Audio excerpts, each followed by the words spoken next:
এখন হয়ে গেছে সন্ধ্যা আর জাস্ট মাত্র একটু ঘরে ঢুকলাম আর এখন বানানো হচ্ছে আমার জন্য ফুচকা। তো আমি তো বাইরে গিয়ে খুব একটা ফুচকা এখন খাই না, যেহেতু ডাক্তার বারণ করেছে যে আমার ফুচকা খাওয়া যাবে না। তো এই জন্য আমার বাড়িতেই বানানো হচ্ছে ফুচকা। আর ফুচকা বানানোর দায়িত্বে যে রয়েছে সে একদম ঘেমে ঘেমে অস্থির, যে আমার ফুচকা বানানোরা ঘেমে যায় আর ওই ঘাম মুছতে মুছতে ফুচকা দেয়, ওরকমই একটা ব্যাপার। কী তো আমি তো তেঁতুল জল খাই না, এই জন্য ওখানে লেবু দিয়ে জল বানাচ্ছে, আবার ধনে পাতা কেটে মশলা দিয়ে নুনটা দিয়ে, যাই হোক এখানে জল বানানো হচ্ছে। আর এখানে খাবো দুজন মানুষ, তার জন্য এত বড় একটা কুকারের সিটি দিয়েছে। এটা তো মনে হচ্ছে 100 জনের আলু সিদ্ধ করা যাবে, এত বড় একটা প্রেশার কুকারে বসিয়ে দিয়েছে। এই রুটি হয়ে গেলে জিরেটা তো দিয়ে দেবো, গরম হয়ে যাবে। প্রথমে ভেবেছিলাম হয়তো আলু একদম অল্প, আলু একদমই হবে না সবার, কিন্তু তারপর যেটা দেখা গেল যে না, এগুলো মাখলে অনেকটাই নাকি আলু হয়ে যাবে।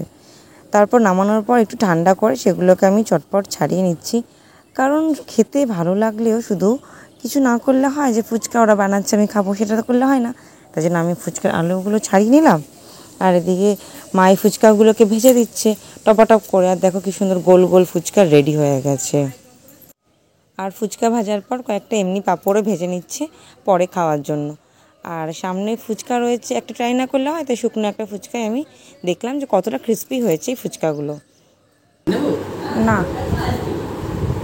আর এই যে ফুচকা হয়ে গেল রেডি, কাকিমা ভেজে দিয়েছে সব, আর সুরজিৎ পুরো জলটা রেডি করে দিয়েছে।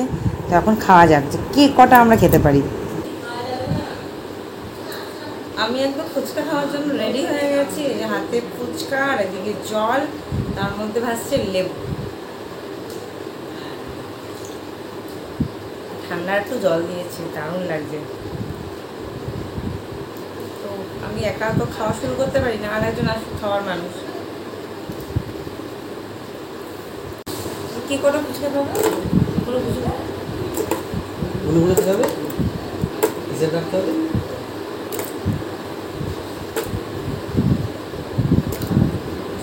ফুচকা ঠান্ডা হয়ে যাচ্ছে। প্লেট আনবো এটা জলটা রাখার জন্য।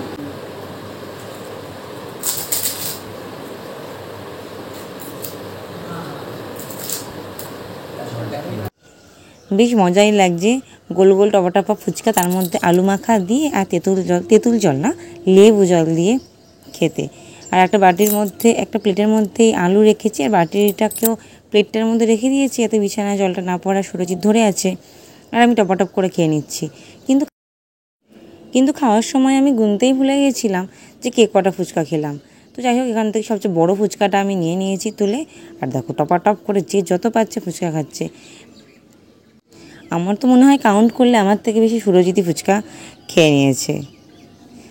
আর এটা হলো আমার লাস্ট ফুচকা, তাই জন্য পুরো জলটা এর মধ্যে ঢেলে দিলাম। অনেকগুলো ফুচকা একসাথে খেয়ে নিয়েছি, অনেকগুলো।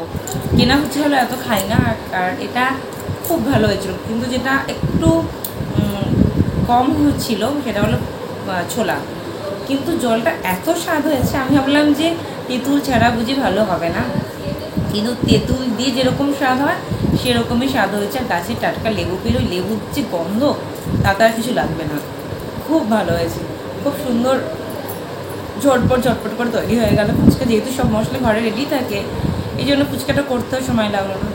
তো বেশ ভালো লাগলো খেতে। বলছিলো ফুচকা খেতে যেতে, কিন্তু আমি যেহেতু ফুচকা খুব একটা কেনা ফুচকা খাই না, মেন কথা তেঁতুলটা খাই না, তাই ভাবলাম না থাক, তারপরে বলে তাহলে বাড়িতেই বানিয়ে ফেলা যাক। তো আমি এক কথায় রাজি হয়ে গেলাম। আর ওরা সবাই যখন চটপট করে নিয়ে আমার হাতের সামনে চলে এলো, তাহলে আর কি নাই বা করবো। যাই হোক, আজকে এই সন্ধ্যার ফুচকাটা আমার খুব ভালো লাগলো।